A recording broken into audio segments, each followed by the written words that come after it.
She was sold for $1, not traded, not auctioned with dignity, sold in the middle of a dirt street, while men in dusty boots laughed and a woman in the crowd covered her mouth like the whole thing was too embarrassing to witness. Her name was Delaney Cross. She weighed more than what Red Ash considered beautiful, carried more scars than what Red Ash considered decent, and had a past that men used like a weapon every time she got too close to something good. Nobody wanted her, and then one man stepped forward and paid exactly $1 silver, not to own her, to end it. If you've ever been counted out before someone even learned your name, stay with me. Hit that like button, drop the name of your city in the comments, and let me know how far this story travels. Now let's go. Red Ash, New Mexico Territory, August 1884. The summer that Delaney Cross arrived in Red Ash, the heat had already killed 2 cattle, dried up a creek that locals swore never ran dry, and driven the Baptist preacher so deep into his own misery that he'd stopped giving Sunday sermons entirely. It was that kind of summer, the kind that made men mean and made the mean ones worse. She came in on the back of a freight wagon, which was already an indignity, but what made it worse, what lodged itself in Delaney's chest like a splinter she couldn't reach, was the wooden signboard leaning against the wagon's side panel. Hand-lettered in black paint, crude and without apology. Unclaimed bride. Healthy, firm-tempered, reasonable offers. The wagon driver, a man named Gus Parley, who smelled of old tobacco and cheaper decisions, had nailed that sign up himself. He'd explained it to her back in Tucson with the weary tone of a man describing livestock feed. "You got left behind," he'd said. "Gentlemen, what ordered you never showed. I got costs to recoup." That was 3 days ago. 3 days of sitting in the back of that wagon on a wooden bench with her wrists rope burned and her dignity somewhere in the Arizona dust behind them. She hadn't cried. Not once. Delaney had learned, through methods she didn't care to catalog, that tears accomplished nothing except making men feel like they'd won something. So she sat straight, arms crossed, eyes forward. And when Gus Parley rolled that wagon into the center of Red Ash's main street and stopped in front of the Miners Exchange Saloon at 2:30 on a Wednesday afternoon, Delaney Cross did not flinch. She did, however, take a slow look around and quietly calculate how many of the men gathering on the boardwalks looked like the kind who could be outrun versus the kind who'd need to be reasoned with. It was not an encouraging calculation.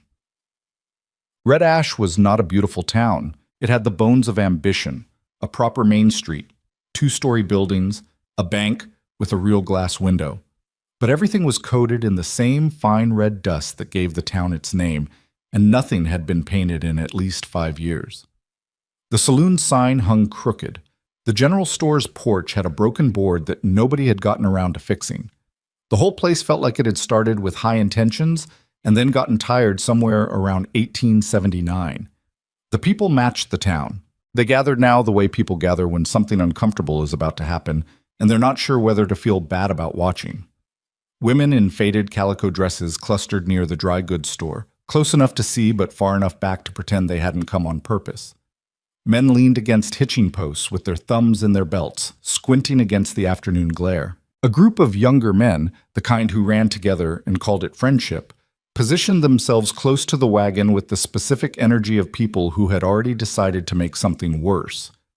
Gus Parley climbed down from the wagon box and cleared his throat like a man who'd done this before and had long since stopped feeling anything about it. "All right," he called out, loud enough to carry down the street.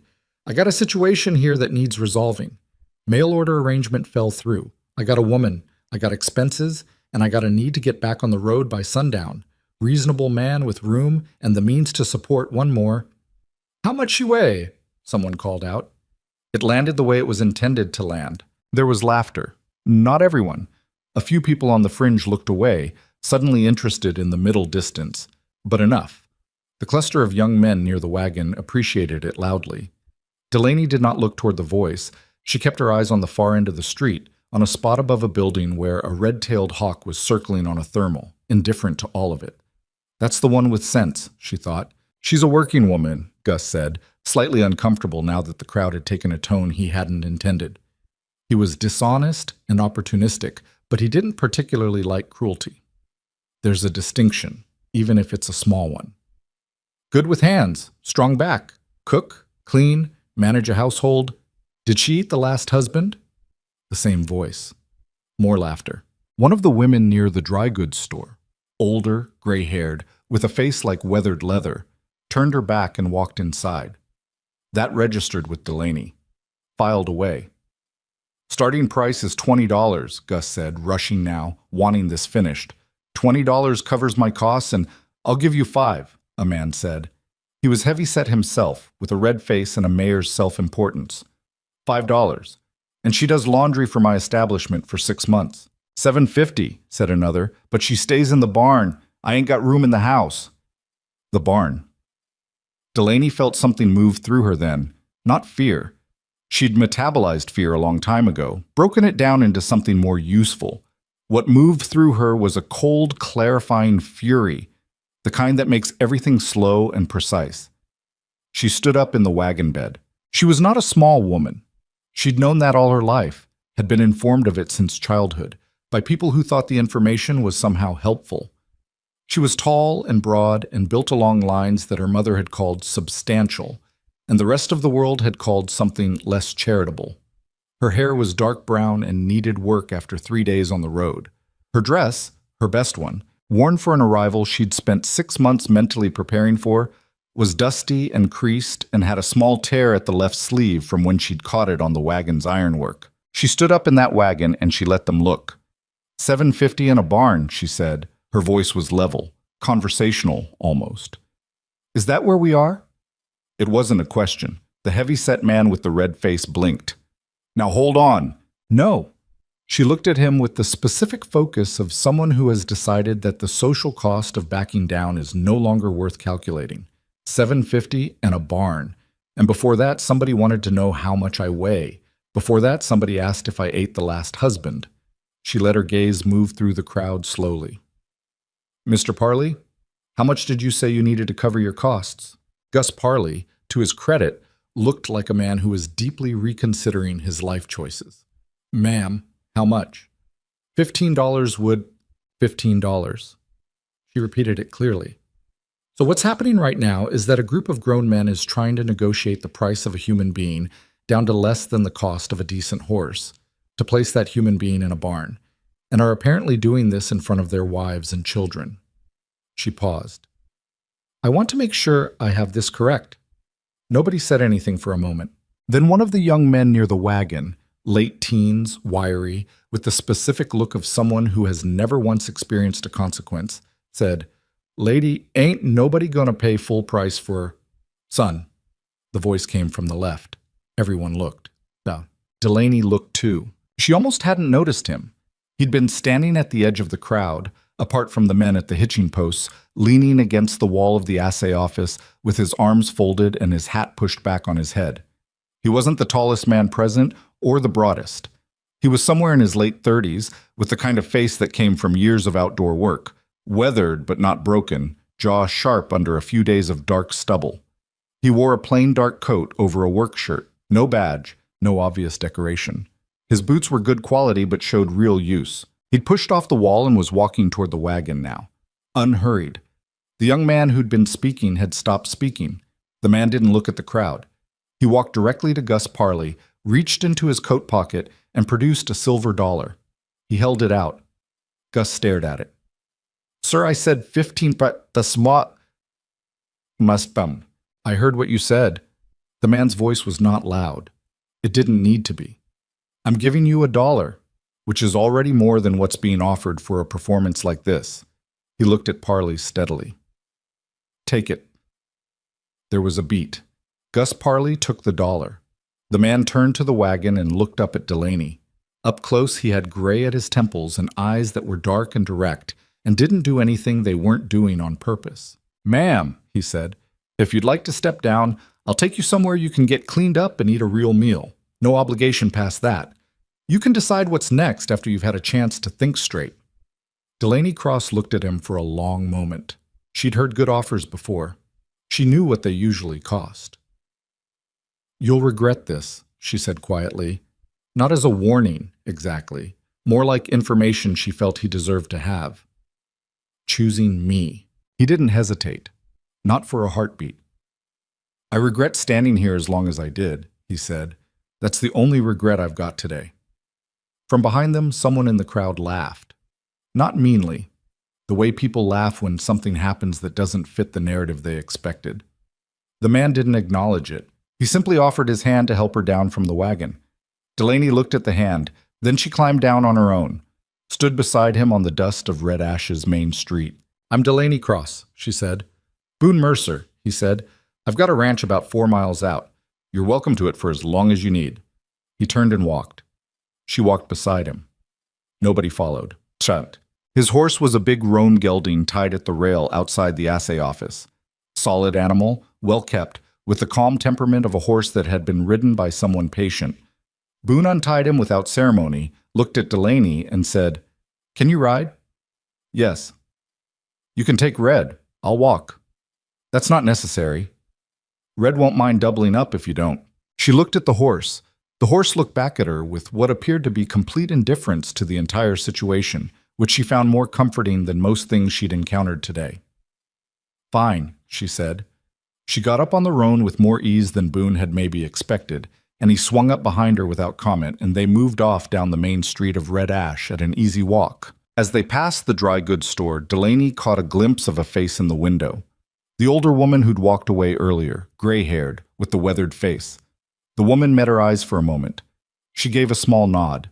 Delaney didn't return it, but she noted it. Well, they didn't talk much on the ride out. Boone pointed out landmarks with the brief efficiency of a man giving information rather than making conversation. The creek line to the north, the ridge that marked the edge of his grazing land, a bent mesquite tree that he used as a waypoint in low visibility. Delaney listened and watched the terrain and kept her hands easy on the saddle horn. The land was hard and beautiful in the way that land is beautiful when it doesn't care about you. Big sky, red rock, distances that went on until they became philosophy. After 3 days in the back of a wagon, it felt nearly physical, that openness, like being let out of something. After about 2 miles, she asked, Do you do that often? Do what often? Pay $1 for women in public auctions. He was quiet for a moment. Never done it before today. What made today different? Another pause. She had the sense that he was considering how to say something rather than whether to say it. You stood up, he said finally, in that wagon, and you said what you said, and not one person in that crowd said a word back, which means every one of them knew you were right and were too embarrassed to admit it out loud. He shifted his weight slightly. Figured the least someone could do was act like it. Delaney thought about that. You didn't know anything about me, she said. No. I could be anyone, he said. Yeah. Same's true of pretty much everybody. A beat. I'll take my chances. She didn't have an answer for that. She turned her face toward the horizon and watched the ranch come into view ahead. Low buildings, a barn, corrals, the particular ordered spread of a working operation, and felt something that she recognized after a moment as the faint, cautious shape of possibility. She didn't trust it, but she didn't dismiss it either. The ranch was called the Mercer Stake, which was not a romantic name, but was an honest one.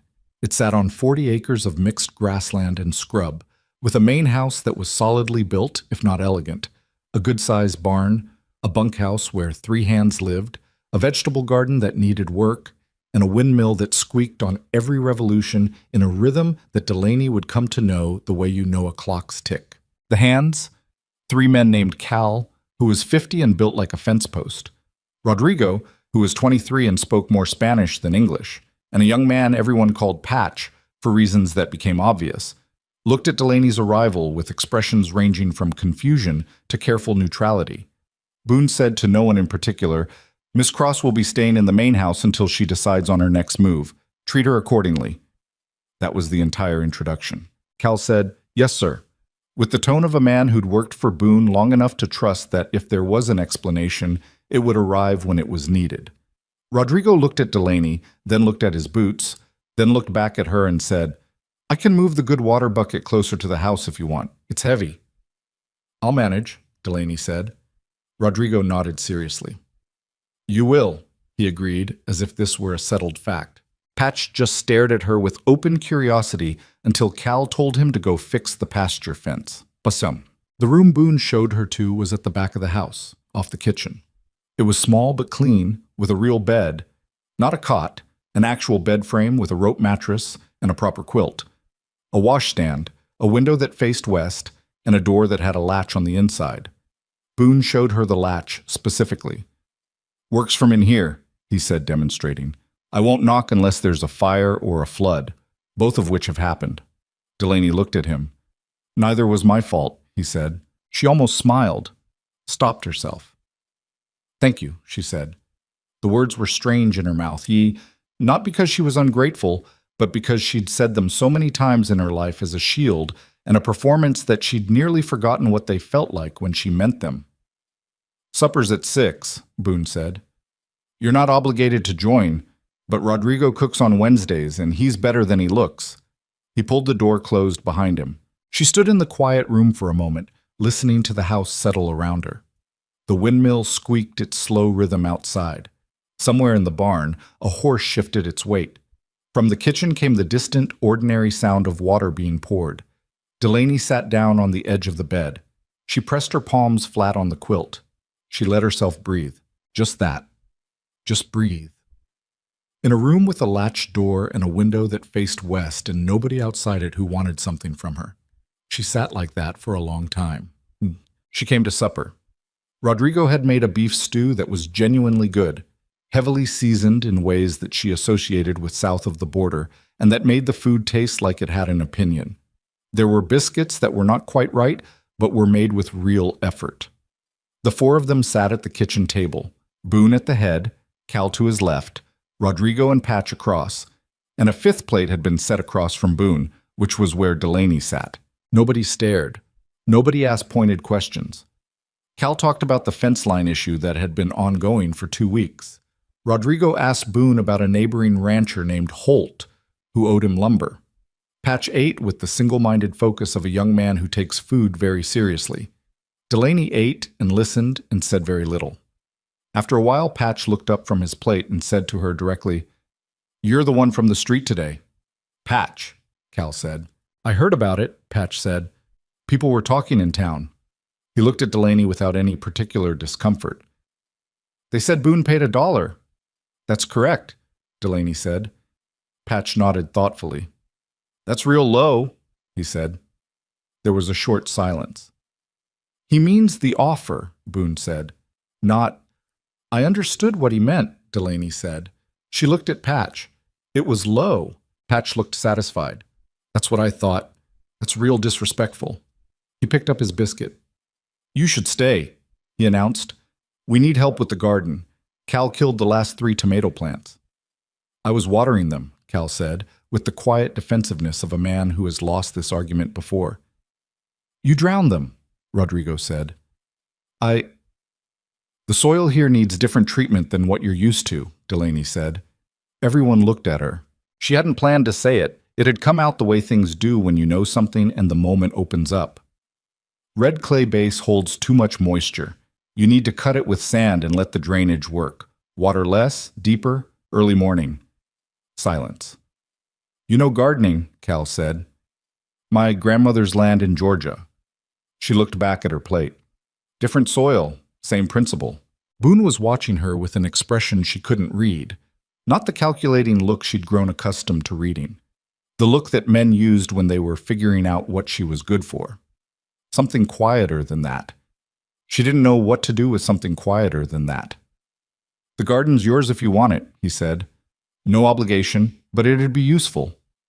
"I'll look at it tomorrow," she said, and that was how Delaney Cross came to stay at the Mercer stake. Not with drama or negotiation or the signing of any paper. Just a garden. Just tomorrow. The first 2 weeks were mostly silence. Not uncomfortable silence. Something more purposeful than that. The ranch operated on its own rhythm, and Delaney found herself slowly fitting herself into that rhythm the way you find the right posture for a chair that wasn't made for you. She woke early, before anyone else, and sat with coffee at the kitchen table in the gray pre-dawn, and had the house to herself for exactly 1 hour. That hour became necessary, a buffer between sleep, where everything she'd survived came calling, and the day, where she could keep things moving and not have to sit with it. She worked the garden. Cal had indeed drowned the tomatoes, but the soil was salvageable, and she hauled in sand from the creek bed and rebuilt the beds and replanted and watched with something close to satisfaction as the seedlings she'd started indoors began to take. She helped with cooking on the days Rodrigo wasn't, which quickly became most days, because it turned out Rodrigo's skills peaked on Wednesdays and struggled elsewhere. She washed her own clothes and didn't ask for help, and didn't offer more than she was ready to give. Boone left her alone. Not coldly. She would have known that cold. He was present. He passed through the kitchen in the mornings and said good morning and meant it. He asked at supper if she needed anything, and the asking was genuine rather than performative. He helped her move the heavy planting troughs without being asked and without making a production of it. When she came back late one evening from checking the far edge of the garden and nearly walked into him coming out the side door, he said, "Sorry," and stepped aside immediately, and that small automatic stepping aside did something she hadn't expected. It made her feel like she had space that belonged to her. She hadn't had that in a long time, but she didn't let herself be easy about it. She was careful. She watched for the moment when the generosity would come with a bill attached, when the distance would close in a way she didn't choose. She'd been given things before, and she knew what happened when the giving stopped feeling sufficient to the giver. The bill didn't come. The distance stayed exactly where it was. She started, against her better judgment, to sleep through the night. She'd had a journal since she was 15. Not one continuous journal. She'd had to leave them behind too many times. But she always found a new one eventually. The current one was a battered leather cover she'd bought in Tucson, and the pages were 3/4 full. In the third week at the ranch, she wrote, "I don't know what he wants. That's the thing. I keep looking for it and I can't find it, and I'm not sure if that's because it's hidden or because it isn't there. He's not pretending to be a saint. He's short-tempered with the fence situation, and he was rude to the man from the bank who came about the timber loan, and he eats with his elbows on the table, which my mother would have had opinions about. He's just a person. I'm not used to just a person. I'm used to men who are projects dressed up as rescuers." She set the pen down and looked out the window. Wrote, "There is something else. There is a thing I carry that I have never put into this much writing, because if I write it down, I have to look at it. And looking at it is a thing I have been very successfully not doing for going on 4 years." She looked at the page for a long time. Then she closed the journal without writing more. Not yet. She went into Red Ash for the first time in the 4th week, alone. Boone offered to come, and she said no, and he accepted that without argument, which was the right call. She went to the general store for seed supplies and the dry goods for thread, and she kept her expression level and her head up, and she did not acknowledge the looks. There were looks. She had learned to catalog them without reacting. There were looks that were curious, looks that were dismissive, and looks that were the specific look of people who had witnessed something and are deciding how to feel about their part in it. The man behind the general store counter, heavy-set, efficient, not unkind, said, "You're the woman from the wagon." "I am," she said. "You staying at Mercer's place?" "Yes." He nodded slowly, wrote up her purchase without fuss. "Boone's a decent man," he said, as if this were relevant information she'd asked for. She gathered her purchases.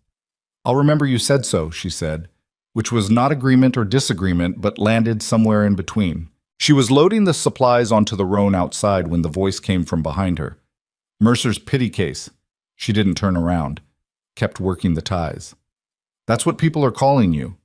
2 voices now, male, the kind of men who gather courage from company. "His dollar bride." She tightened the tie on the left saddlebag. "You know he's going to figure it out eventually," one said. He'd moved closer. She could hear the boards of the walkway. "When the good feeling wears off, he'll put you back out on the street.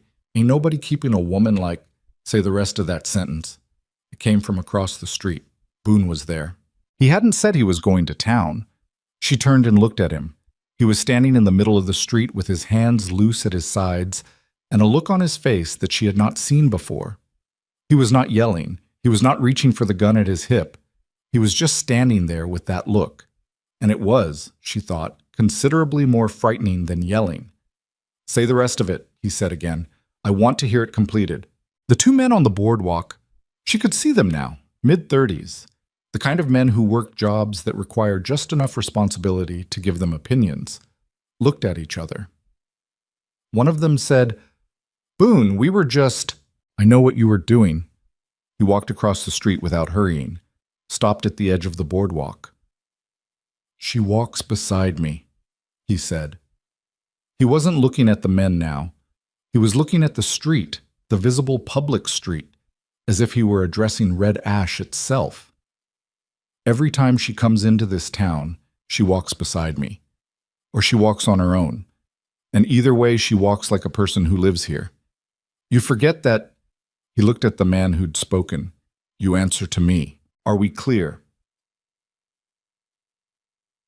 Not a question. The man looked at the ground.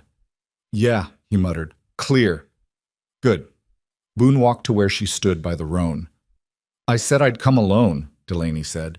"You did," he agreed. "I had business at the assay office. I didn't follow you." She looked at him. "That's true," he said. "The assay office is 2 doors down." She couldn't tell if it was true. His expression was entirely neutral. "Don't lie to me," she said. "I won't," he said, immediately, without the pause that would have told her he was calibrating. She held his eyes for a moment. "Thank you," she said. And then, before she could stop it, "I could have handled it." "I know," he said. "I don't need— I know that too." He took the roan's reins and held them while she mounted. "I didn't do it because you needed me to. I did it because I wanted to.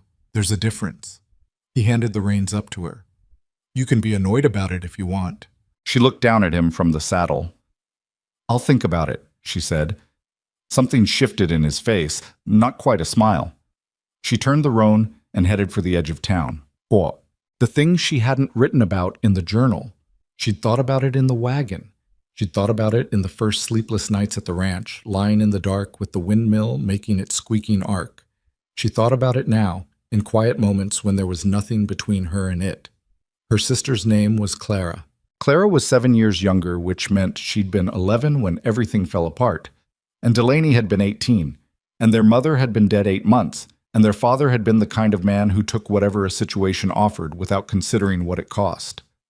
He'd taken an offer. The offer had come from a man named Silas Vane, who operated in the gray space between labor arrangement and something worse, who recruited women and girls for what he called domestic placement, and what he actually meant was something that Delaney, at 18, hadn't fully understood until she was already inside it. She'd agreed because the alternative was watching Clara starve. She'd agreed because Vane had promised with papers, that Clara would be kept separately, kept safe, placed with a family. She'd agreed, and she'd spent 6 months in Vane's operation before she found a way out. And when she'd gone back for Clara wasn't where they'd put her. She'd never found out exactly what happened next. She'd found a girl who'd been in the same placement, who'd told her things in fragments and half sentences and a face that couldn't quite make itself look at Delaney while speaking. She'd understood enough. Clara had been 11, and Delaney had put her in Vane's hands. That was the thing she didn't write down. She'd been surviving. She'd been desperate. She'd been 18 and terrified, and she'd believed a paper and a man's word. And she had carried the consequence of those facts like a stone sewn into her chest for going on 4 years. She'd told herself 100 versions of the story. She'd tried the version where she was a child herself and had done what she could. She'd tried the version where it was their father's fault, which it mostly was. She'd tried the version where she couldn't have known. None of them made it lighter. Because at the end of every version, Clara was still 11, and Delaney had still signed the paper. Whoosh.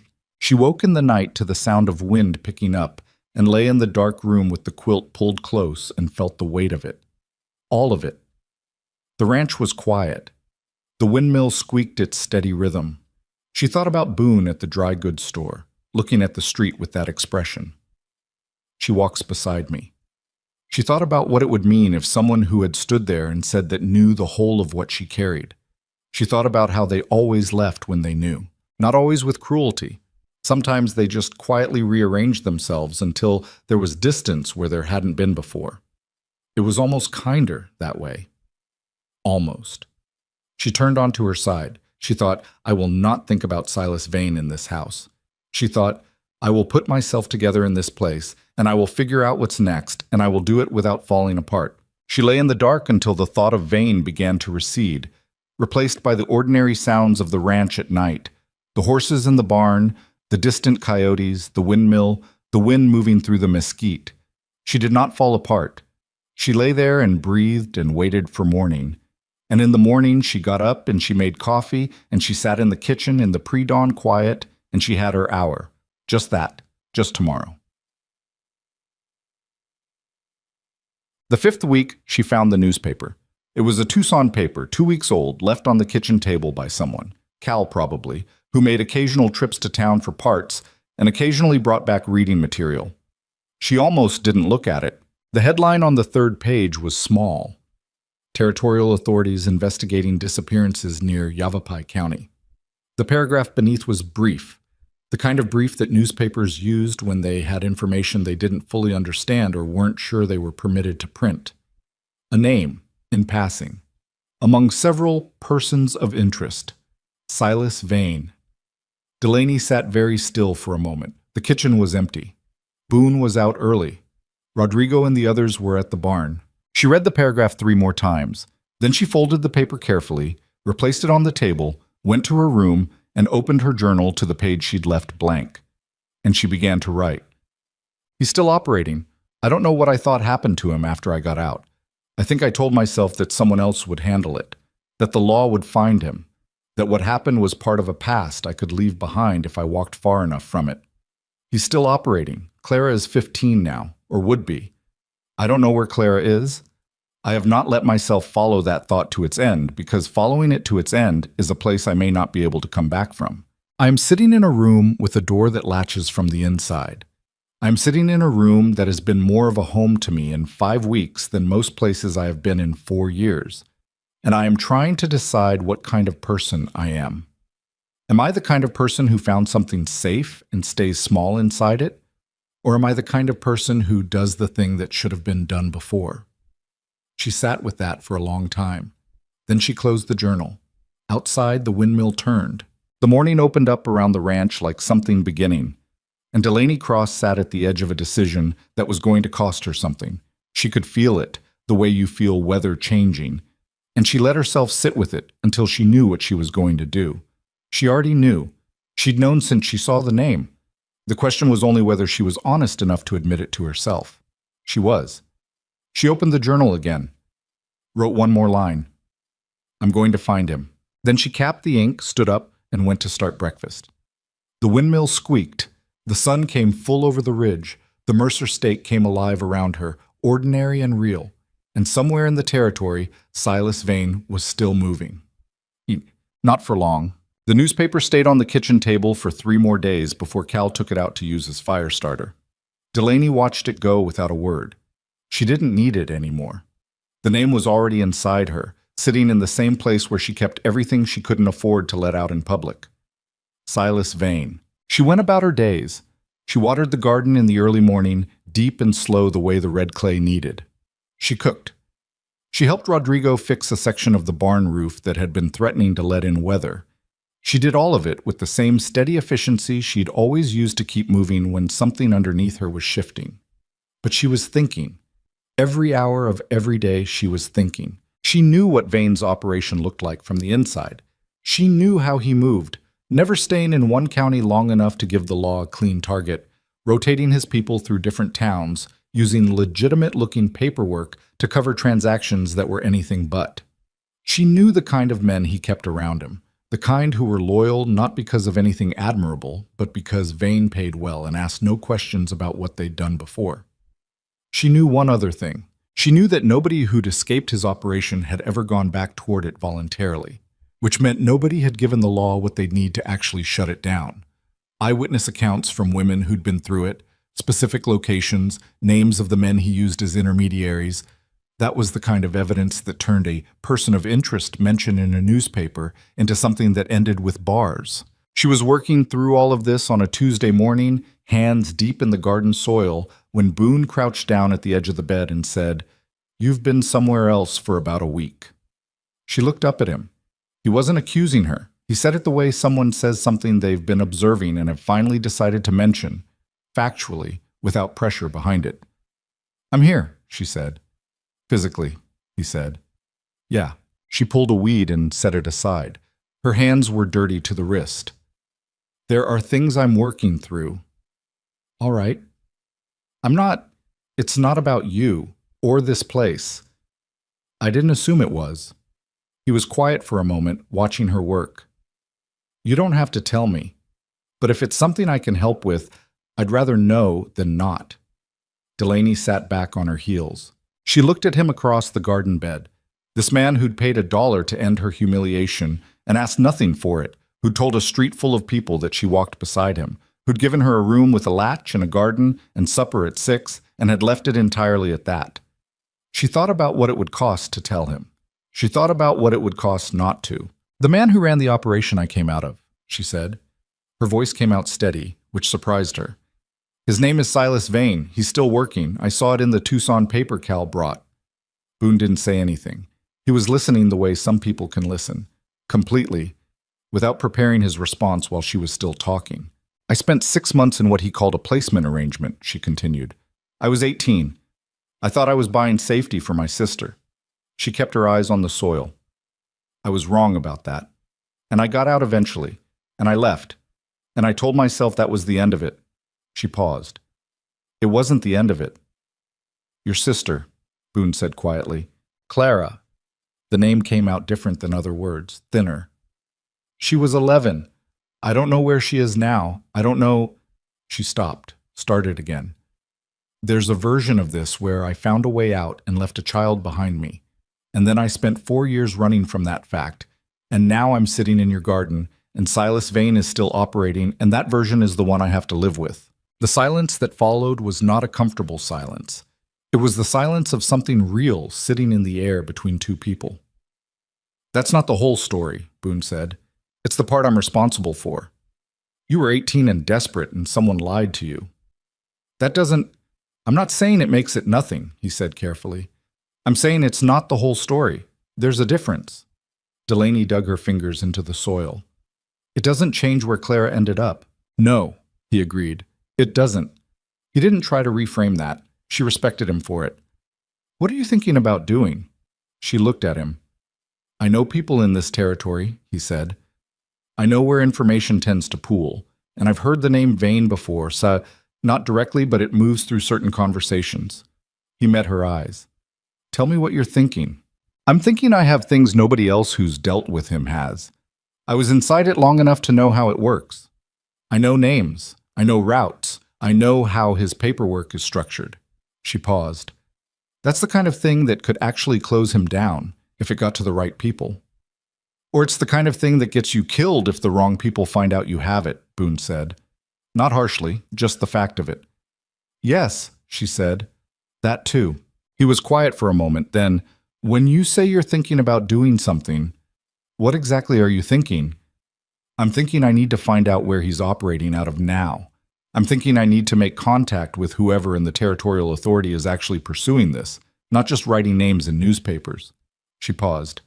"I'm thinking I've been running for 4 years, and I'm tired of the direction I've been running." Boone looked at her for a long time, long enough that she couldn't read what was underneath it. "All right," he said. "All right what?" "All right, let's figure out where he is." She stared at him.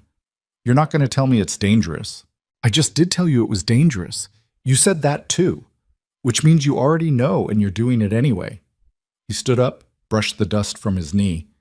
"I'm not in the business of talking people out of things they've already decided are right. Seems like a waste of both our time." Delaney stood too. She was almost his height, which she'd noticed before and which he seemed entirely unbothered by. "I'm not asking you to get involved in this," she said. "I know you're not." He picked up the watering can she'd set down and moved it out of the path. "I'm involving myself. There's a difference." She wanted to argue with that. She could feel the argument ready, the one about not needing anyone, about not wanting someone else's risk on her conscience, about the particular exhaustion of people who involved themselves and then expected something for it later. She looked at his face. He wasn't expecting anything. She could see that. It wasn't performed patience. It was genuine, uncomplicated willingness. The kind that comes from people who have decided who they are and are not performing it for an audience. I'll think about it, she said, which was the closest she'd come to yes in a long time. That night after supper, when Rodrigo and Patch had gone to the bunkhouse and Cal was reading by the lamp in the front room, Boone spread a territory map on the kitchen table, and they stood over it in the lamplight, and Delaney began to tell him, precisely and without flinching, what she knew. She told him about the routes Vane used between Yavapai and the Eastern Territories. She told him about the intermediaries, men who ran legitimate freight operations as cover, who processed Vane's paperwork through their own. She told him about a specific location she'd heard referenced repeatedly during her time in the operation, a canyon system east of a town called Bridle that Vane's men used for transfers. Boone listened. He asked 3 questions, all of them practical and specific. He made no expressions of shock or pity. He treated the information the way a man treats information that matters, carefully, with his full attention. When she finished, the kitchen was very quiet. Black Ridge Canyon, he said. That's what they call the Bridle system. I know it. You've been there? Once, years back, following strayed cattle. He looked at the map. It's rough country. Easy to miss a man in it if he doesn't want to be found. Easy to miss an operation, she said. Yeah. He traced a route with his finger. There's a man in Bridle, name of Harker. He runs the telegraph office, but he's got more of an ear for territory movement than most sheriffs. If Vane's running anything through that canyon, Harker would have pieces of it. Is he trustworthy? Boone considered. He's practical. He doesn't like people who make his territory complicated. I'd say that makes him reliable for our purposes, if not exactly trustworthy in the larger sense. Our purposes. She noticed the word and said nothing about it. How long to get to Bridle? She asked. 1.5 day, easy ride. 2 if the creek's high. He looked up from the map. We'd need to go soon if we're going. These things have a way of moving. She looked at the map, at the canyon system marked east of Bridle, the ridge lines, the creek branches. I need to think about it overnight, she said. Fine. And I need to think about whether... She stopped. Whether what? She met his eyes. Whether this is going to get you killed on account of something that's my problem to solve. He held her gaze. Let me be real clear about something, he said.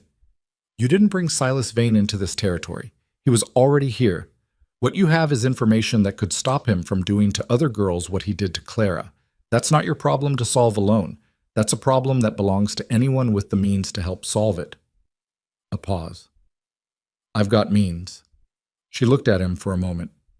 You're going to be very difficult to argue with, she said. I've been told, he said. She almost smiled. Got halfway there. She went to bed and lay in the dark and turned it over and over and arrived. By the time the windmill had made its circuit 100 times, at the same place she always arrived when she was honest with herself. She was going. And she was going to let him ride beside her. Not because she needed him to. Because the thing she'd been running from had a name and a location, and she was done running. And because, and this was the part she only admitted to herself in the complete dark with the windmill going, she was tired of being alone inside her own determination. Just tired. In the morning, she came to the kitchen and poured 2 cups of coffee and set one across the table where Boone was already sitting with the map. He looked at the cup. 1.5 days, she said. You said easy ride. He wrapped both hands around the cup. We can leave Thursday. Thursday, she agreed. And that was that. That? The next 2 days had a different quality to them. Not tense, exactly. Something more focused. Boone spoke to Cal about the ranch in his absence, calm and specific, the kind of instructions that came from a man who'd left before and knew what needed to be said. Delaney sorted through what she had, her journal, the careful notes she'd made over years from memory, the names she hadn't written anywhere but kept in her head the way you keep things you can't afford to lose. On Wednesday evening, Rodrigo appeared at the kitchen door while she was putting together supplies. He stood in the doorway for a moment with the expression of a man trying to figure out how to begin. I know you're going somewhere, he said finally. Errands, she said. He leaned against the doorframe. In this territory, errands don't need 2 horses and the rifle case. She looked at him. He was 23 and young in the face, but not in the eyes. His eyes had the quality of someone who'd arrived in this country with a history and had learned when to ask questions and when to know the answer already. "You'll be careful," he said. It wasn't a question either. "I'll be careful," she said. He nodded, started to go, then turned back. "That thing in town," he said. "The man from the wagon. Whatever you went through before here." He looked for words and didn't quite find the ones he wanted, which she thought was honest. "You're not that anymore. Whatever you think it made you. You're not only that." She held the supply bag still in her hands. "Thank you, Rodrigo," she said. He shrugged, slightly embarrassed at his own sincerity. "I just don't want you to go thinking you owe the past something you don't owe it," he said. And then he went back to the bunkhouse. She stood in the kitchen for a moment. She thought about debt and what she owed and what she didn't. She thought about Clara at 11 and Silas Vane's paperwork and 4 years of distance that hadn't made any of it smaller. She finished packing the bag. She wasn't going because she owed the past. She was going because she'd finally stopped being afraid of it. Thursday came gray and cool, which was a mercy in August. They rode out before sunup, before the ranch was fully awake, and the land was all purple shadow and the smell of cooling stone. And for the first hour they rode in easy silence, and Delaney felt, for the first time in a long time, like she was moving toward something instead of away. They were 2 hours out when Boone said, "Tell me about Clara. Not about Vane, about her." Delaney looked at the horizon. "She was funny," she said after a moment. "Funnier than me. She used to do impressions of our neighbors. She'd get the voices exactly right and then look completely innocent when they turned around." A pause. "She liked birds. She could identify them by the sound. She'd grab my arm when she heard one and make me stand still until I heard it too." Another pause. "She was going to be something." Boone said nothing, just listened. "She's still going to be something," Delaney said. "I have to believe that." "Then believe it," he said simply. The horses moved. The land opened ahead of them. The gray light was starting to shift toward gold at the edges of the sky. They rode. Bridle was smaller than Red Ash and meaner about it. It sat at the junction of 2 dry creek beds like something dropped there by accident and never retrieved. A collection of maybe 40 buildings, if you counted the ones that were more lean-to than structure. The main street was unpaved, even by frontier standards, just packed dirt with ruts deep enough to swallow a wheel. And the few people moving through it had the particular walk of folks who had learned not to make eye contact with strangers. They rode in mid-afternoon of the second day, having camped the previous night on a flat shelf of rock above a dry wash where Boone had built a small fire, and they'd eaten beans and hardtack and spoken very little. The silence between them had settled into something workable by then. Not the careful silence of 2 people avoiding something, but the more ordinary silence of people who had enough to think about and trusted the other to be there when the thinking was done. Harker's telegraph office was at the north end of the main street, identifiable by the wire running from a crooked pole on the roof. The man himself was behind a low counter when they walked in. Late 50s, lean, with the permanently squinting expression of someone who'd spent decades reading small print in bad light. He looked at Boone first, then at Delaney, then back at Boone. "Mercer," he said. Not warmly, but not unwelcomingly either. The voice of a man who dealt in information and therefore treated arrivals as potential transactions. "Harker." Boone set his hat on the counter. "Need some information." "Most people do." Harker's eyes moved to Delaney again. "Who's she?" "Someone who knows more about what I'm asking than I do," Boone said. Harker considered this. "What are you asking?" "Silas Vane," Delaney said. The name landed. She watched Harker's face carefully. She'd gotten good over the years at reading the specific kind of reaction that name produced in people. There was the reaction of people who didn't know it, which was blankness. There was the reaction of people who knew it from a distance, which was a careful neutrality. And there was the reaction of people who knew it up close, which was something that moved through the eyes fast and then got controlled. Harker had the third reaction. He looked at the door behind them, then at the window. Old habit, she thought, the kind you develop when you've been in places where being overheard costs you. "Shut the door," he said. Boone closed it. Harker came around the counter and stood in the middle of the small room with his arms folded. He looked at Delaney with a different quality of attention now, assessing rather than dismissing. "What do you know about Vane?" he said to her. 6 months of his operation from the inside, she said. Names, routes, how he structures his transfers. The canyon system east of here that his men use for staging. She paused. What do you know? Another beat of assessment. Then something in Harker's posture shifted. The slight deflation of a man who has been carrying something heavy and has just seen someone offer to help carry it. There's a deputy territorial marshal out of Prescott, he said. Name of Aldridge.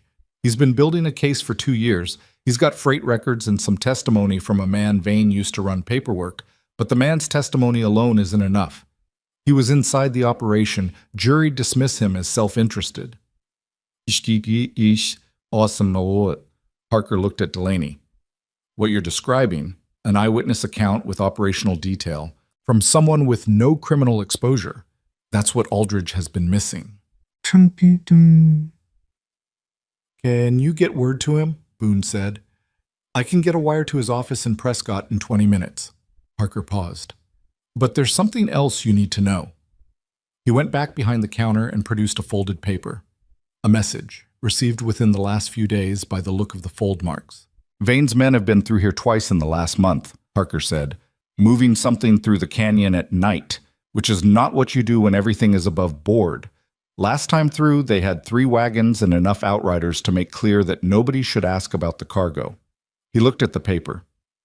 I don't know what they're moving or when the next run is, but based on the pattern, it's soon. Delaney felt the information arrange itself alongside what she already knew. 3 wagons, night movement, outriders. That was a transit run, not a staging, which meant Vane was moving people, not just money. And if he was doing it at that scale, he had a buyer waiting somewhere on the other end. How soon? She said. Could be this week, Harker said. Could be they've already gone. I don't have eyes on the canyon. I do, Boone said. Both Harker and Delaney looked at him. I told you I've been there before, he said to her. I know the approach terrain. If there's staging in the canyon, there's only 3 ways in and 1 good way out if you're moving wagons. He turned to Harker. Send the wire to Aldridge. Tell him what we've told you and that we're going to the canyon to confirm what's there. Tell him to move. Harker looked at him for a long moment. Mercer. The men Vane keeps around him aren't hands-in-the-air types. You go into that canyon and they see you. Send the wire, Boone said. Harker sent the wire. They left the horses at the livery and took a room at the boarding house. 2 rooms, which Boone arranged without discussion on the matter. And Delaney sat on the edge of the single bed in hers and thought through everything Harker had said and everything she knew and felt the shape of it, solidifying into something urgent. She didn't sleep much. At some point in the night, she heard Boone's floorboards creak. He was awake too, moving to the window probably, which is what she'd been doing every hour or so. The listening quality of a building at night when you're not sure what you're listening for. In the morning, they rode for the canyon. The approach to Black Ridge was through broken country, dry arroyos, stands of juniper, the occasional outcrop of red rock that gave the territory its characteristic look of violence interrupted. Boone navigated it with the ease of someone working from memory rather than a map, which she noted and filed. They were maybe a mile out when he stopped the horses without warning. She stopped beside him. What? He nodded ahead. She followed his sightline, a smear of dust above the ridgeline, thin and dissipating. Recent movement. Wagon, he said quietly. Which direction? Into the canyon, by the look of it. He watched the dust settle. Not out. That meant they weren't too late. Delaney felt something that was part relief and part the specific dread that comes with getting what you wanted. They tied the horses in a draw below the ridge and went the last half-mile on foot, moving through the juniper along the high ground above the canyon's south wall. It was rough going. The rock was loose in places and the footing demanded attention, but it kept them above the sight lines of anyone in the canyon floor below. When they reached a point where they could see, Delaney went flat against a boulder and looked down. 3 wagons, as Harker had said. They were drawn into a rough line in a widened section of the canyon floor near what looked like an abandoned structure, a shack, maybe once a line camp for some long-gone cattle operation.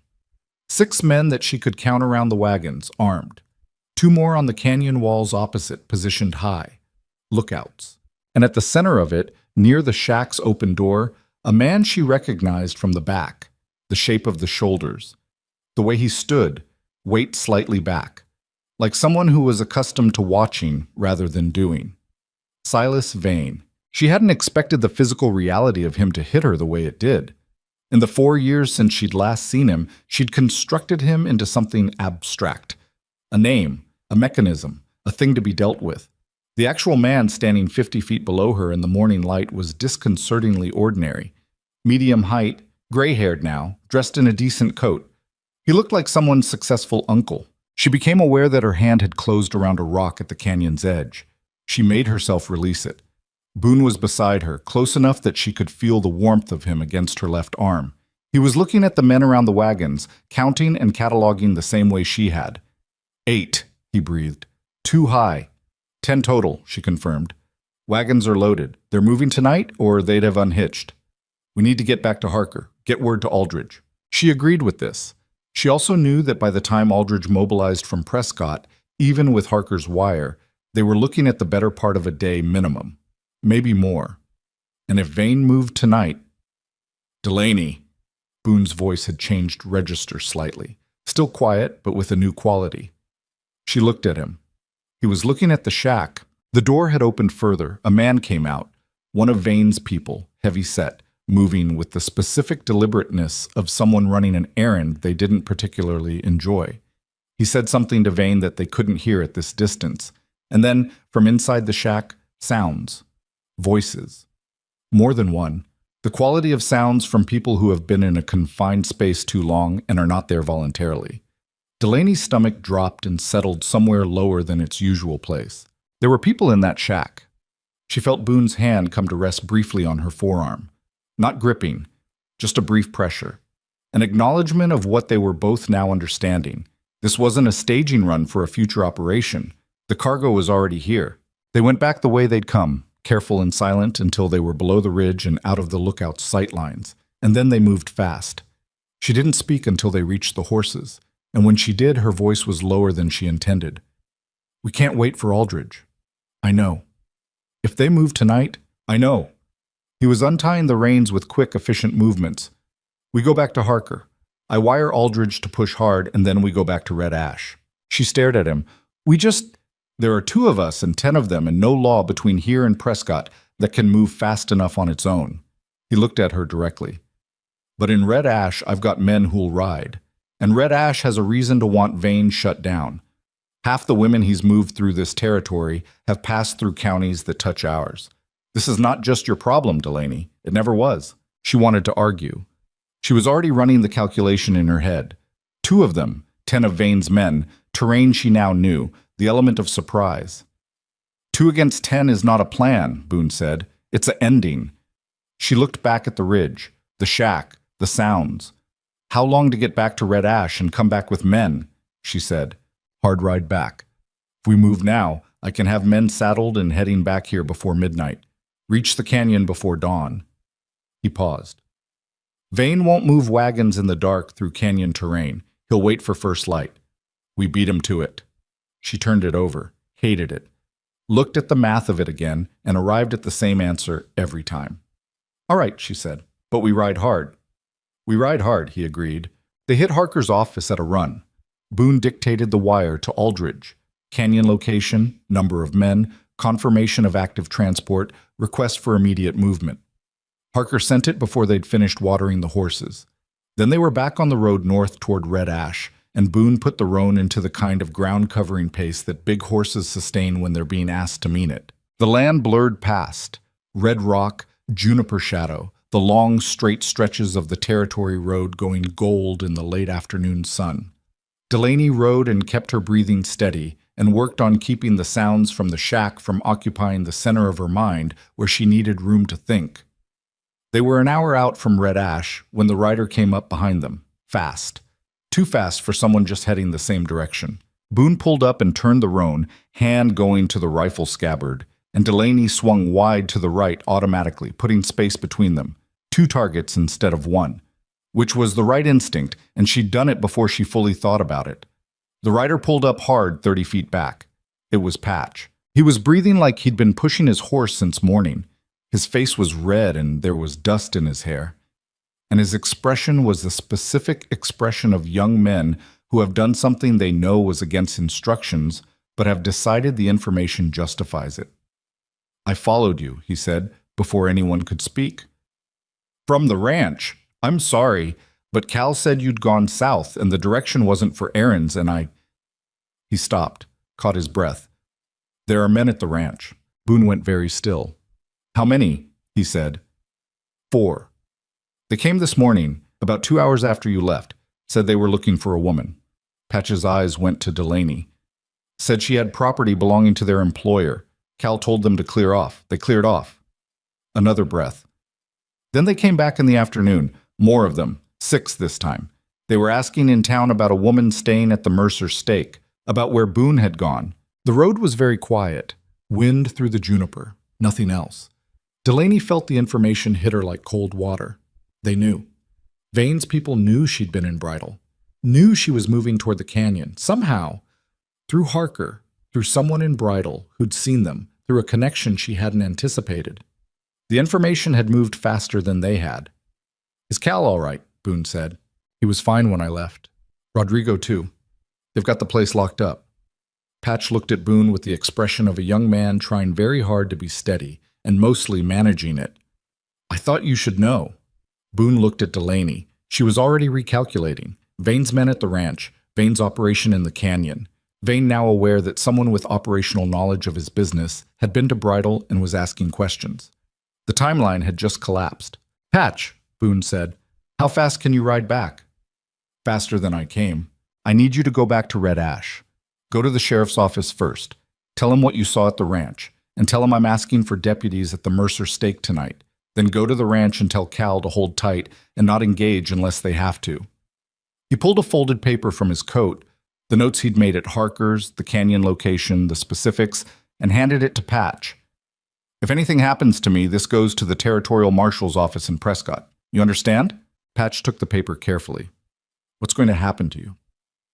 "Probably nothing," Boone said, "but carry it anyway." Patch looked at Delaney. Young face, honest eyes, the particular earnestness of someone who hasn't yet learned to hide it. "You'll be careful," he said. The same thing Rodrigo had said 2 days ago in the kitchen doorway. Different voice, same weight. "I'll be careful," she said. Patch turned his horse and rode. She watched him go, then looked at Boone. "They're going to move the canyon operation tonight," she said, "because they know we were there. They can't afford to wait for Aldridge now." "Yes," he said, "which means we don't have until dawn." "No," he said, "we don't." The road back to Red Ash was ahead of them. The road south toward the canyon was behind. The light was dropping fast, the western sky going orange at the edges the way it did before it went dark, and stayed dark for a long time. "We need help," Delaney said. Not as an admission, just as a fact. "Yes." "Red Ash is 40 minutes. 30 if we push," she looked at him. "Then let's go get the town." They pushed the horses hard and made Red Ash in just over 30 minutes, coming in off the south road at a pace that put people on the boardwalks before they'd even pulled up at the rail outside the sheriff's office. Sheriff Dale Pruitt was a man of 52 who had held the job in Red Ash for 11 years, which meant he'd survived long enough to know the difference between trouble that could wait until morning and trouble that couldn't. He was locking his office door when Boone and Delaney rode in, and he took one look at the horse's condition and left the key in the lock. "Talk," he said. Boone talked. He laid it out fast and clean. The canyon, the wagons, the count of men, Vane's people at the ranch, the collapsing timeline. Pruitt listened without interrupting, which was a quality Delaney had learned to appreciate in the last several days as one of the rarer ones. When Boone finished, Pruitt looked at Delaney. "You were inside his operation," he said. 6 months, she said. "I know how he moves, and I know the canyon, and I know what's in those wagons isn't freight." Pruitt looked at the street. He was running the same calculation she'd run an hour ago. Available men, distance, time before Vane moved. She could see it in his face, the specific tension of a man who has authority and is deciding what to do with it. "I've got 2 deputies," he said, "both green." "I've got Cal and Rodrigo," Boone said. "They can handle themselves." "That's 7, including the 2 of us," Delaney said. 7 against 10, maybe more if he's added men since you left. Pruitt shook his head slowly. Those aren't odds I love. Then get more, Boone said. Pruitt looked at him. Who exactly are you expecting me to— The town, Boone said. Silence. Pruitt's expression shifted through several things in quick succession. Boone. These are shopkeepers, farmers. The man who runs the dry goods store has never fired a gun at anything that shot back. Then tell them they don't have to, Boone said. He stepped closer, and his voice dropped but didn't soften. Dale, there are people in that canyon right now. Women, most likely. And Silas Vane has been running his operation through this territory for years. And the reason nobody's shut it down is because it's always been easier to look at the newspaper and tell yourself someone else is handling it. He held Pruitt's eyes. We are someone else, and we need the town. Pruitt looked at Delaney. She didn't say anything. She'd learned that sometimes silence did what words couldn't. The sheriff looked at the street, at the miners' exchange where lamplight spilled through the windows and the sound of conversation drifted out, at the dry goods store, at the houses beyond the main strip where families were sitting down to dinner or getting children to bed or doing all the ordinary things that ordinary life allowed you to do when something terrible was happening far enough away to ignore. Give me 20 minutes, Pruitt said. He didn't go to the saloon. He went to the barber shop first, but the barber, a man named August, was closing up and had the specific status of someone that the town trusted with their faces and therefore trusted with most things. Then he went to the dry goods store, then to the feed merchant, then to 2 houses on the residential street behind the main strip where he apparently knew the men who lived there and knew what they were capable of. Delaney stayed with the horses. Boone went to find Cal and Rodrigo, who, true to what Patch had reported, had the ranch locked and were waiting with the grim readiness of men who had been sitting on a problem and were relieved to have something to do about it. She stood outside the sheriff's office in the gathering dark and watched Red Ash respond. It was not elegant. It was not the kind of unified, purposeful response that made for a clean story. Men came out of buildings with expressions that ranged from determined to frightened to the specific look of someone who has never done anything like this before and is hoping competence will arrive before they need it. There was an argument between 2 of them about which route to the canyon was faster. Someone had forgotten ammunition and had to go back. The barber, August, showed up with a hunting rifle that was clearly his primary outdoor activity equipment and had never been fired in anger. It was messy and human and real. And by the time Boone returned with Cal and Rodrigo, there were 11 men assembled in the street outside the sheriff's office, which was not an army but was considerably more than 7. Pruitt looked at what he had and nodded once, the tight nod of a man accepting reality. Then Delaney stepped forward. She hadn't planned to speak. She'd been standing at the edge of the group, close enough to hear Pruitt's briefing, far enough back that she was not quite part of the circle. But something about the shape of the moment, the men looking at each other, some of them uncertain, the weight of it not quite settled, made her step forward. They looked at her.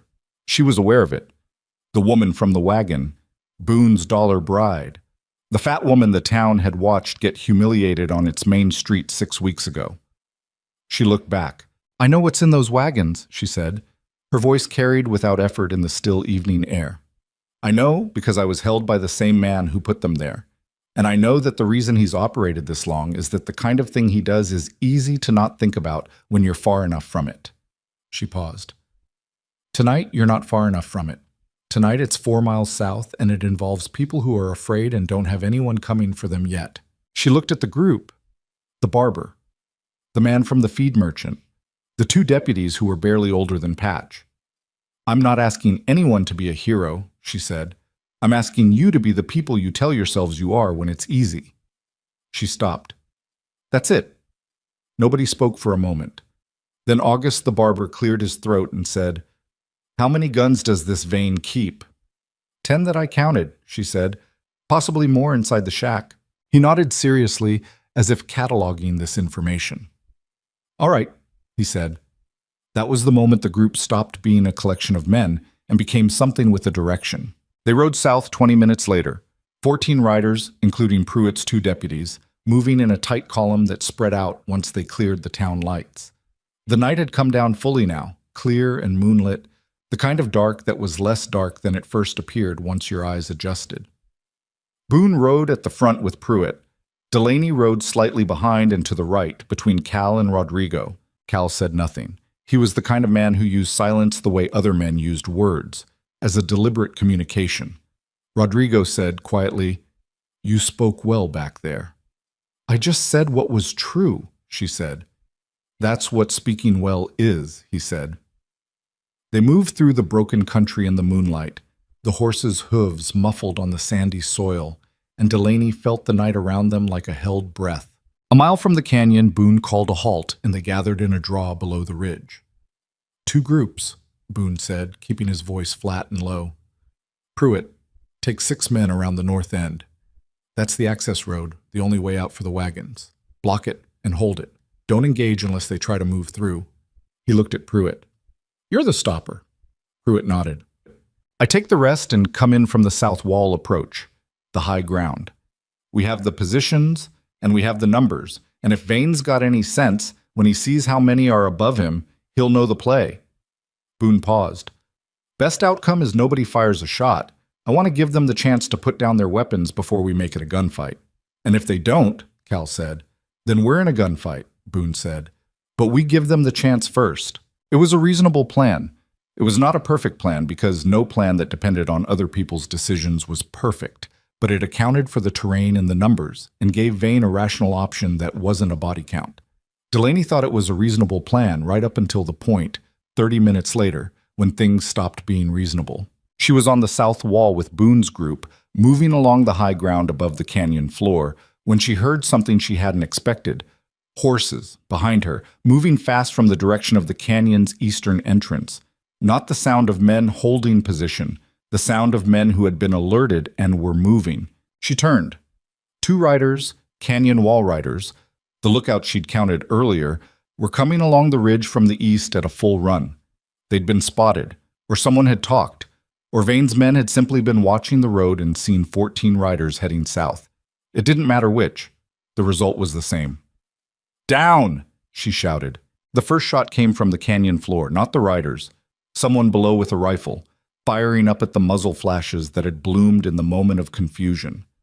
Rock chips exploded off the boulder 2 feet from Delaney's left shoulder. Then everything was happening at once. She heard Pruitt's group open up from the north end.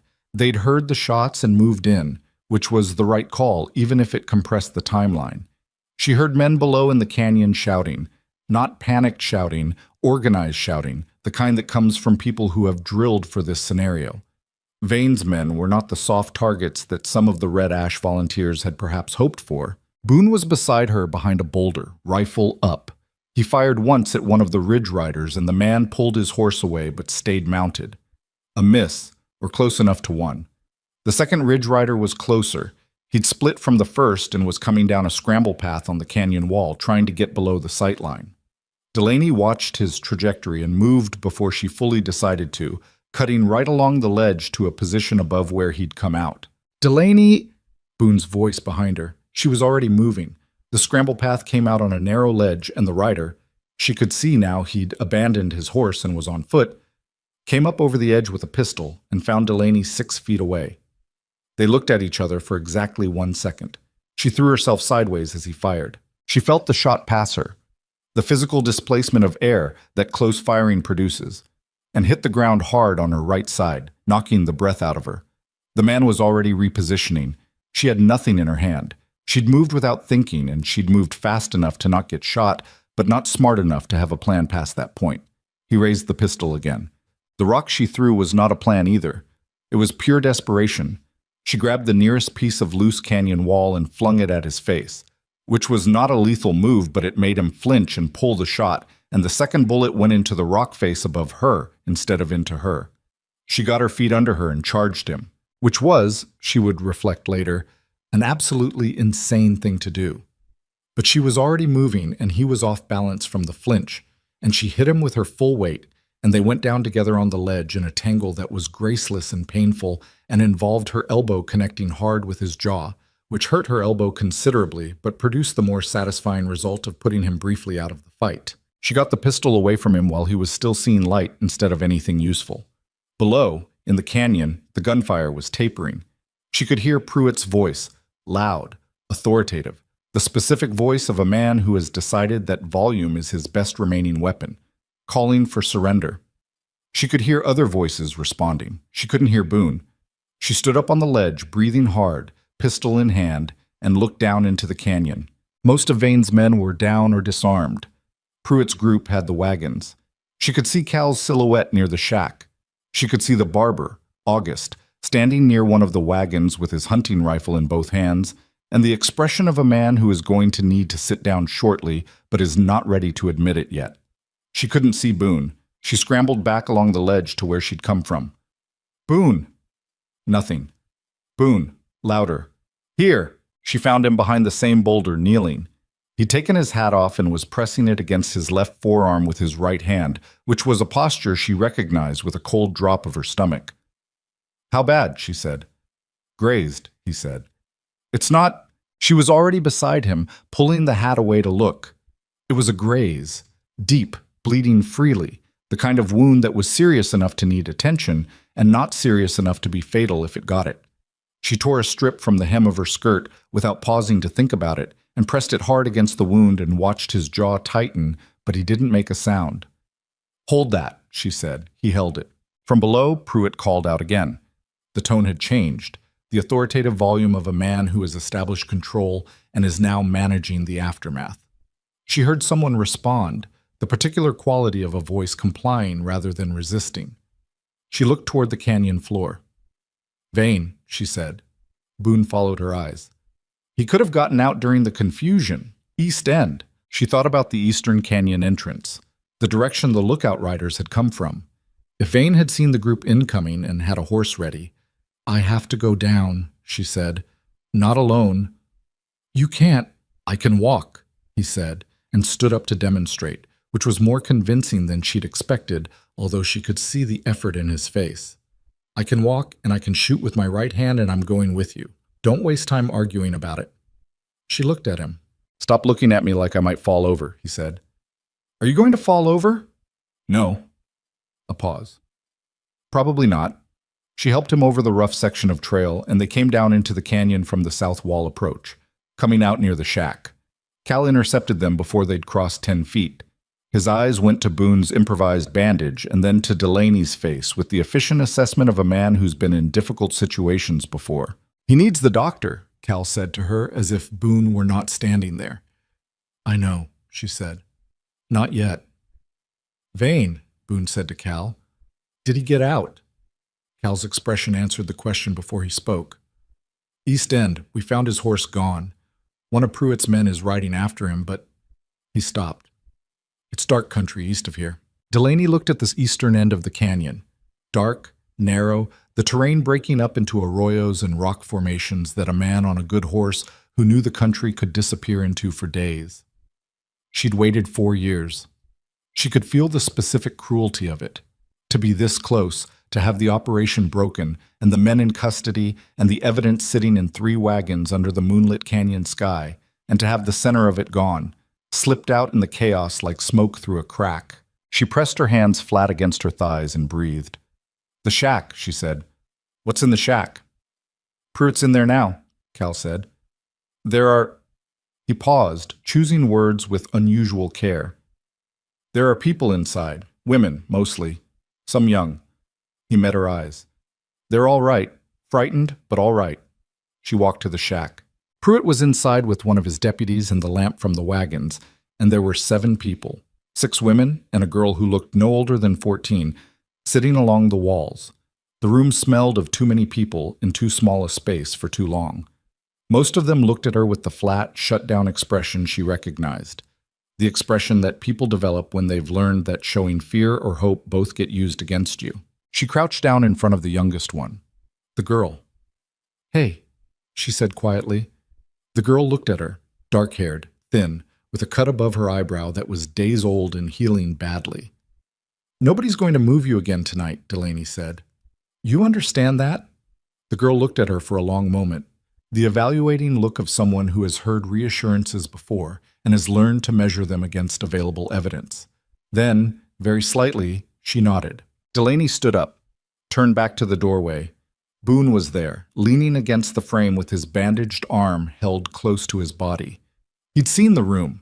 She could see it in his face, not shock, because Boone had been around enough to not shock easily, but something close and quiet and angry. She walked out past him. He turned and walked beside her.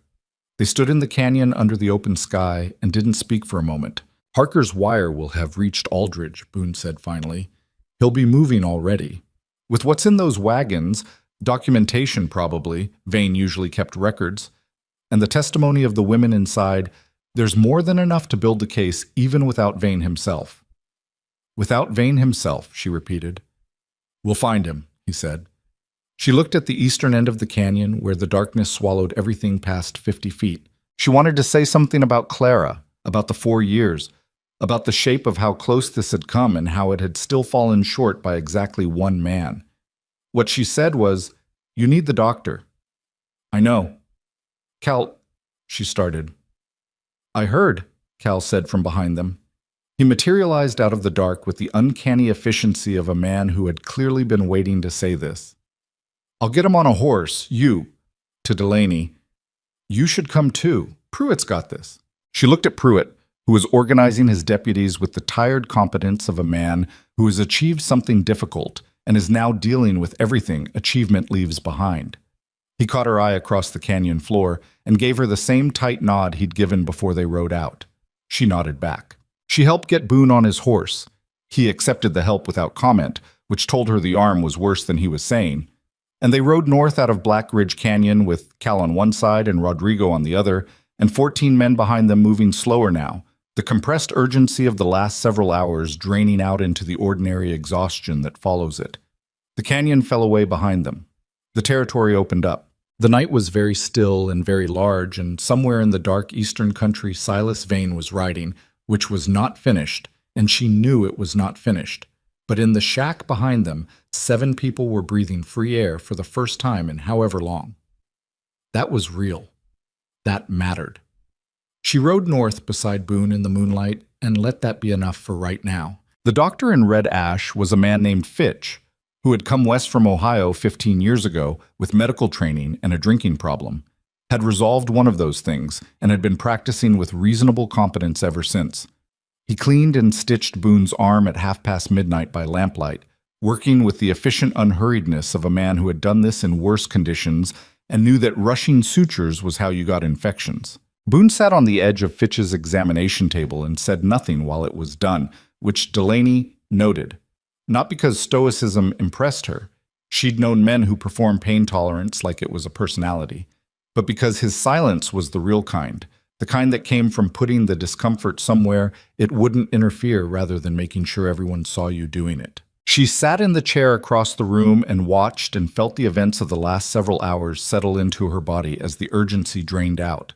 Her right side ached where she'd hit the ground on the canyon ledge. Her elbow was swollen from connecting with the lookout's jaw. She'd torn the hem off her best remaining dress and hadn't noticed until now. When Fitch finished and stepped back to examine his work, Boone looked at the stitching and said, "Good. It'll hold if you don't do anything foolish for 2 weeks," Fitch said. "Define foolish." Riding hard, fighting, lifting anything heavier than a coffee cup. He gave Boone the flat look of a man who knew exactly how much of this would be followed. "I know. Do your best." They walked back to the Mercer stake in the dark. Someone had brought the horses around earlier, and Cal had ridden ahead to open the place up. The ranch was lit when they arrived, lamplight in the kitchen windows, which was the most welcoming thing Delaney had seen in some time. Rodrigo had, inexplicably, made coffee, and it was sitting on the stove when they came in, strong enough to stand a spoon in, which was exactly right. They sat at the kitchen table, just the two of them. Cal and Rodrigo had read the room and disappeared to the bunkhouse with the good instincts of people who understood when presence was not required. The coffee was bad and necessary. "He got out," Delaney said. She'd been holding it since the canyon, letting herself finish the ride and the doctor and the getting inside before she looked at it directly. "Vane got out." "Yes," Boone said. "We have his men. We have the wagons. We have 7 witnesses and whatever documentation was in those wagons." She wrapped both hands around the cup. "Aldridge will have enough to build the federal case. Vane can't operate without his network, and his network is finished." "That's right."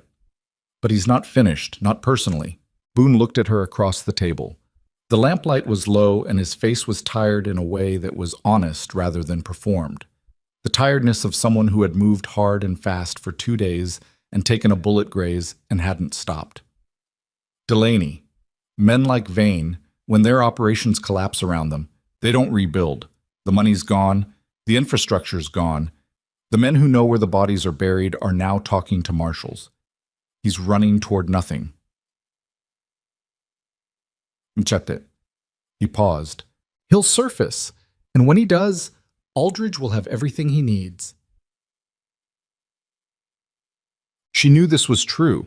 She also knew that truth and satisfaction occupied different rooms in a person, and she was currently standing in the hallway between them. I wanted to look him in the face, she said. It came out simpler than she expected. I wanted him to have to account for it, not just disappear into the territory. She stared at the coffee. Clara deserved more than him disappearing into the territory. Boone was quiet for a moment. Yes, he said. She did. He didn't add anything to that. He didn't try to reframe it or cushion it or find the bright edge of it. He just sat with it the way you sit with something that's true and hard and doesn't need improvement.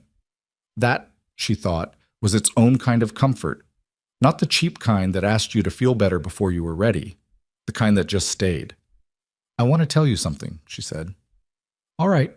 When I went after that lookout tonight, on the ledge, she looked at her hands. I didn't think it through. I moved without a plan and it could have gone very differently. It could have, he agreed. Not gently, just accurately. I want you to know that I know that. She looked at him. I'm not someone who doesn't learn things. I've spent 4 years being smarter than the situation I was in because I had to be. Tonight I was scared and angry, and I stopped being smart for about 30 seconds. You also got the gun away from him, Boone said, after throwing a rock at his face. Which worked. It was a terrible plan. It was no plan, he said, and it worked. Both of those things are true. He looked at her steadily. You were also the one who got those women out of that shack tonight. You were the one who spoke to that crowd and got them moving. You were the one who knew the canyon, knew the operation, knew what we were riding into. He paused. You can hold all of it at once. The rock and the rest of it. She looked at him for a moment. You're very irritating to argue with, she said, so I've been told. She finished her coffee.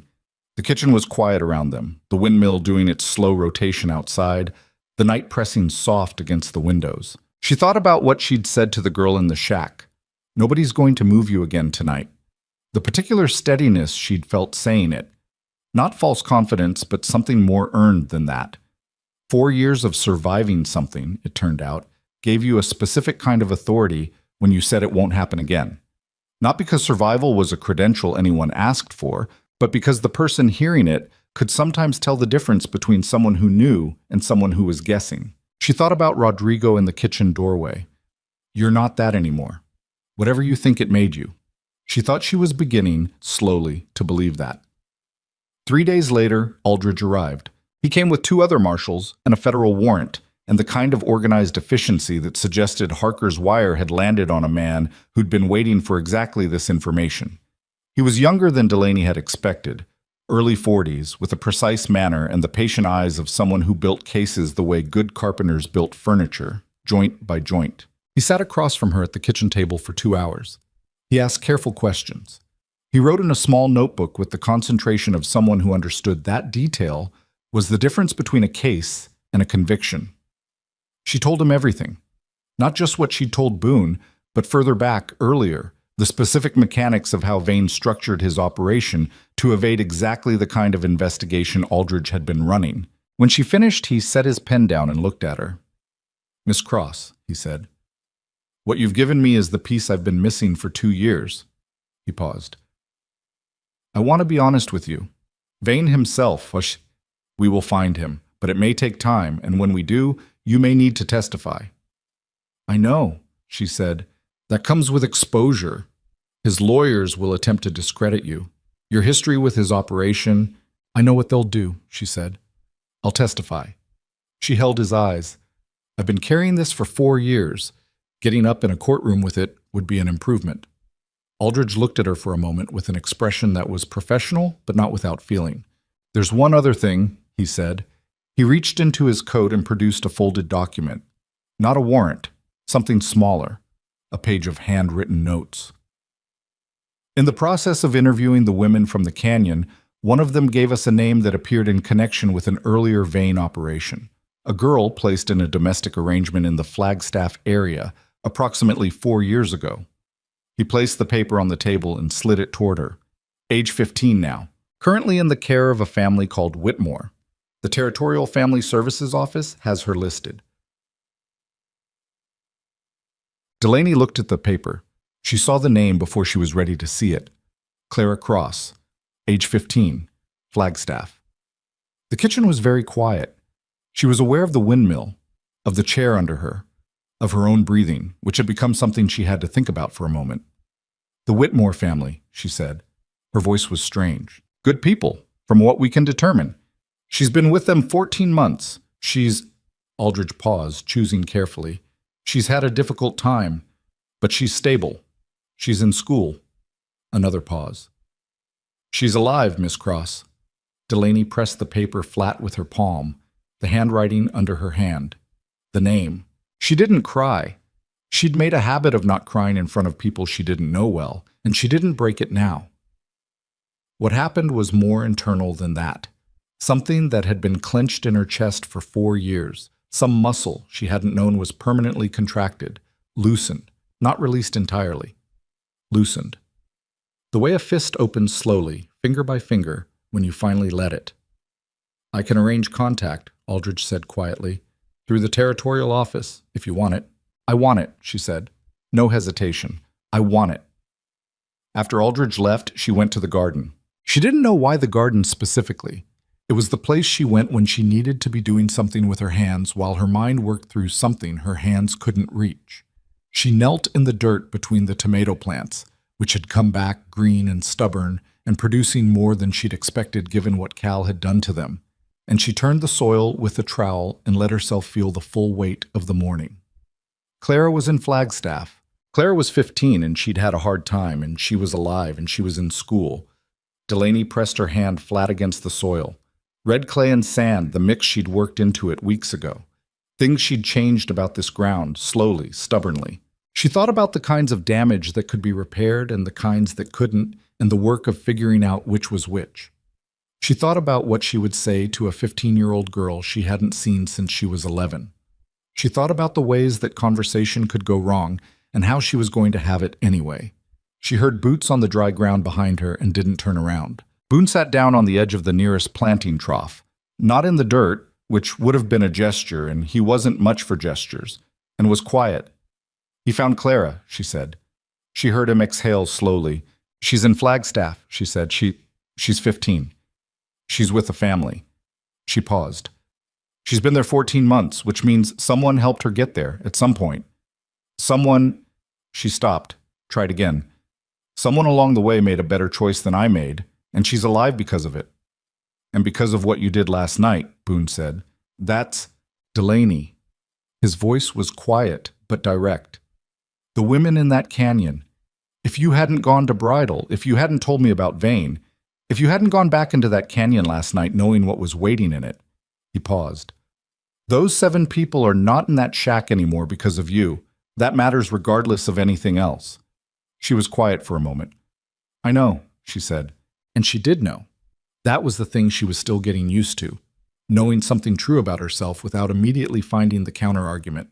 It was slow work.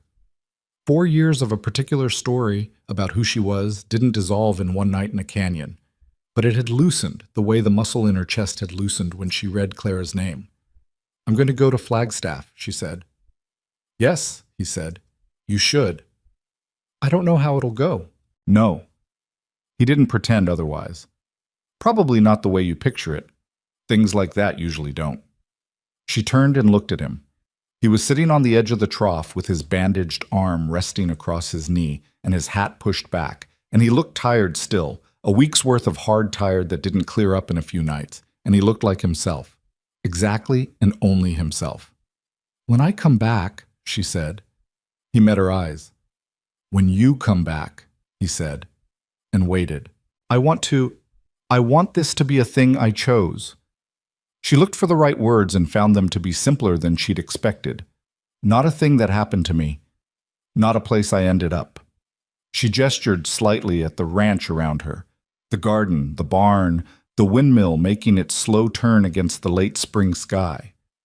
I want to come back to this because I decided to, not because I didn't have anywhere else. Boone looked at her steadily. That's the only way I'd want you to, he said. I wouldn't know what to do with anything less. She nodded. She went inside and started packing for Flagstaff. The Silas Vane question was answered 6 weeks later, though not in the way she'd imagined it. He was found by territorial marshals in a mining camp outside Socorro. Not hiding, exactly, more depleted, like a fire that had run out of fuel. Without his network, without his money, without the men who had made him something to fear, he was an ordinary criminal of ordinary intelligence who had made his last miscalculation, assuming he could rebuild in new territory. He didn't rebuild. He was arrested on a Tuesday morning in October, and the federal charges that Aldridge had spent 2 years building were sufficient that his lawyers immediately began negotiating rather than fighting, which told the full story of how solid the case was. He would go to prison. For a long time. He would account for it, not in the face-to-face way Delaney had imagined, but in the slow public way of courtrooms and testimony and records, which was in many ways more complete. She heard the news in a letter from Aldridge, sitting at the kitchen table of the Mercer Steak on a clear October morning, and she read it twice and then set it down on the table. She didn't feel the relief she'd expected. What she felt was quieter and more durable than relief. The way it feels when something you've been dreading is simply over. Not triumphant, just finished. A door that had been open and letting in cold air finally closed. Clara was not simple. She wouldn't have been, and Delaney hadn't expected her to be. The first meeting in Flagstaff in late September had been difficult in ways that defied the script she'd written for it in her head during the ride there. Clara at 15 was not the 11-year-old she'd left behind. She was someone else, shaped by 4 years that had not been kind, and she had opinions and silences and a wariness that Delaney recognized from her own mirror and that broke her heart in a specific and accurate way. They'd sat in the parlor of the Whitmore house with Mrs. Whitmore diplomatically absent in the kitchen, and for the first 20 minutes neither of them said much that mattered. Then Clara had looked at her and said, with the directness of someone who had stopped waiting for gentle approaches to be sufficient, "Did you know what was going to happen?" "No," Delaney said. "I was 18 and I was wrong about what I was trusting." She held her sister's gaze. "I've known for 4 years that being wrong is not the same as not being responsible. I'm not going to try to make it smaller than it was." Clara had looked at her for a long time. "Okay," she said finally. Not forgiveness. It was too soon for that, and they both knew it. But something that cracked the door. They'd had 3 more visits since. Each one was a little less careful, a little more honest. Clara had shown her a drawing she'd done. She'd started drawing in the last year, which Mrs. Whitmore had encouraged. And it was genuinely good, the kind of good that surprised you, and Delaney had said so without adding anything to it. And Clara had looked at her drawing and then at Delaney with an expression that was not yet trust, but was its early architecture. It was going to take years. Delaney knew that. She was willing to spend years. When she came back to the Mercer Steak in early October, after the last Flagstaff visit, the ranch was in its autumn transition. The garden going to dry stalk, the pasture grasses brown, the sky that high, clear blue that New Mexico produced in the fall, like it was proving something. She rode in on the roan, and Cal came out of the barn and took the horse without ceremony and said, "Good trip?" And she said, "Good enough." And that was the whole conversation. Boone was at the fence line on the east pasture, working on a section that had needed attention since August. She walked out to him. He heard her coming and looked up. He looked at her face the way he always did, reading it honestly, not carefully, because there was a difference. "How is she?" he said. "Complicated," Delaney said. "Angry and funny and talented and damaged and figuring out what she wants to be." She stopped beside him. "She showed me a drawing of a red-tailed hawk, from memory. It was exact." Boone looked at her for a moment. "Sounds like her sister," he said. Delaney made a sound that was not quite a laugh, but was in the neighborhood. "She helped him with the fence. She didn't know much about fence repair, but she knew how to hold things and hand tools and follow instruction without requiring explanation. And they worked through the afternoon in the easy silence of people who have been through something hard together and have stopped needing to talk about it all the time. When the light started dropping, Boone sat back on his heels and looked at the repaired section. "Good," he said. "It'll hold?" she asked. "For a while." He stood up. "Fences always need work. That's just the nature of them." She looked at the fence line running out along the pasture edge in the low gold light. "I made a decision," she said. He looked at her. "I decided to stay," she said. "That's the decision. I decided it in Flagstaff, riding back." She met his eyes. "Not because I don't have anywhere else, not because you've been generous and it would be ungrateful to leave, because this is the place I want to be and you're the person I want to be beside." She paused. "I wanted to say it like that, plainly, so you'd know it was a decision and not a drift." Boone looked at her. He had the expression of someone who had wanted to hear something for some time and is now hearing it and is taking a moment to let it be real. "All right," he said. "That's all? What else do you want me to say?" She thought about it. "Nothing," she said. "That's exactly right." They walked back toward the ranch in the fading afternoon. The windmill was turning in the evening breeze, making its slow arc against the copper sky. The kitchen light was on. Rodrigo's Wednesday, which meant dinner would have opinions. From the bunkhouse came the sound of Patch badly playing a mouth harp, which he had been attempting to learn since August with genuine commitment and limited improvement. The ordinary sounds of a place that was alive. He stopped near the porch steps and produced something from his coat pocket. She almost missed it in the low light. A ring, small, worked from what looked like iron. Not a jeweler's ring. Something made by hand from material at hand, which was exactly the kind of thing she would have known he'd do rather than buy something in a shop. "I want to be clear about what this is," he said. "It's not me saving you. You were never in need of saving. You figured that out long before I arrived." He held it toward her, level and unceremonious. "It's me asking if you want a partner. In the literal sense. Someone to divide the weight with. Someone who's going to be stubborn about staying." He paused. "I've been stubborn about it since August, if you want the honest version." She looked at the ring. She thought about the crate on the wagon, the wooden sign, the men who'd tried to price her below the cost of a horse. She thought about the ledge in the canyon and the rock she'd thrown, and the way fear had moved through her and she'd moved through it. She thought about Clara at 15 with the drawing of a hawk. She thought about 4 years of running and the particular exhaustion of it and the particular relief of being done. She thought about what it meant to choose something instead of endure it. She took the ring, put it on herself, which he'd probably expected. "Yes," she said. "Partner." He nodded. Something in his face that was quiet and settled and meant it. They went inside. Rodrigo had made something that smelled considerably better than it had any right to, and Patch had given up on the mouth harp and was setting the table, and Cal was reading by the lamp with the portable contentment of a man who required very little to be at peace. The kitchen was warm, and the windmill turned outside, and the territory dark settled around the ranch the way it always did. Enormous and indifferent, and somehow, in the right company, not frightening at all. Delaney Cross sat at the table. Her table, in her chair, in the place she had chosen with both eyes open. She had come to Red Ash in a crate, sold for $1, wearing her best dress and her worst circumstances. She had been mocked and handled and offered less than the cost of a barn animal. She had carried a guilt for 4 years that was real and was hers and was not. She had finally learned the whole of what she was. She was not a cautionary tale. She was not a pity case, or a dollar bride, or the sum of the worst things that had been done to her. She was not finished or forgiven or fixed. None of those words fit, and she'd stopped reaching for them. She was a woman who had gone into a canyon in the dark and thrown a rock at a man's face and gotten the gun away from him. She was a woman who had given a federal marshal 2 years' worth of missing information and meant every word. She was a woman with a sister who drew hawks from memory and a mother's garden to tend and a ring made from ranch iron on her finger. She was someone who had chosen and kept choosing and planned to keep doing it. That was enough. That was, she thought, more than enough. Outside, the windmill made its slow, faithful turn. The territory went on as far as it always had, brutal and beautiful, and entirely unconcerned with any individual story playing out beneath its sky. That was fine. That was honest. The story had people in it who would carry it themselves.